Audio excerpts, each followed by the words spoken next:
Bueno, sí, la verdad es que bueno, un sabor agridulce porque bueno, contento por mi debut, pero el equipo no ha conseguido la victoria. Hemos intentado al final, hemos apretado en su campo, ellos estaban encerrados atrás, pero bueno, sacamos un punto y hay que mirar ya en el próximo partido. El partido se ha puesto cuesta arriba con el penalti en contra, ya habéis conseguido la vuelta y en la segunda mitad parecía que podía llegar la victoria, ¿no?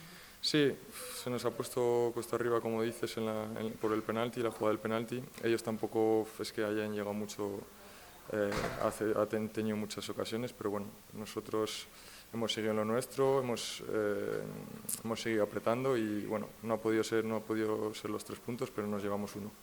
Tus jugadores te han dado un recibimiento muy caluroso, ¿no? En el centro del campo. Sí, sí, la verdad es que sí, y se agradece que te apoyen así desde atrás, pues es siempre un orgullo.